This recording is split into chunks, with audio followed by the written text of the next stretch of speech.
John Lloyd Cruz, nagpasalamat sa maayos na co-parenting setup nila ni Ellen Adarna. Ibinahagi ni John Lloyd Cruz at Ellen Adarna ang kanilang matagumpay na co-parenting relationship para sa kanilang 6 na taong gulang na anak na si Elias. Ayon kay John Lloyd, sobrang swerte siya sa kanilang setup dahil maganda ang kanilang dynamics at wala silang problema sa schedule o sa pagpapalaki ng anak.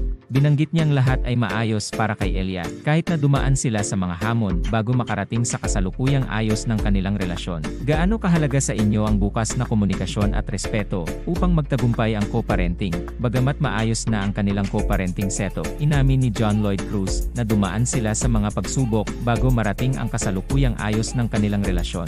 Ayon sa kanya, lahat ng pamilya ay may mga hamon at hindi sila naiiba. Sa kabila ng mga pagsubok, pinuri niya si Ellen Adarna sa kanyang pagsusumikap na mapanatili ang magandang relasyon para sa kapakanan ni Elias. Paano kaya nakakatulong ang pagtagumpayan ng mga nakaraan nilang hamon upang maging mas matibay ang kanilang relasyon? Ibinahagi rin ni John Lloyd na ang co-parenting ay hindi lamang para sa mga biological parent, kundi para sa sinumang may papel sa pagpapalaki ng bata.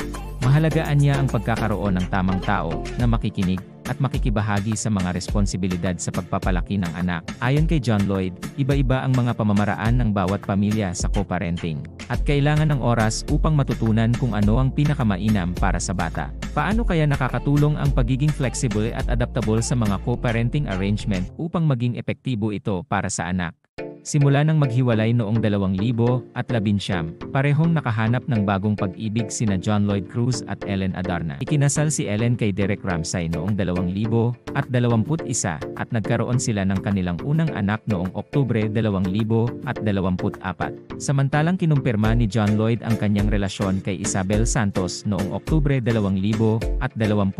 Sa kabila ng kanilang mga hiwalay na landas, nanatili pa rin ang kanilang magandang relasyon bilang magulang ni Elias, na ayon kay John Lloyd ay nagdulot ng mga positibong pagbabago sa kanyang buhay.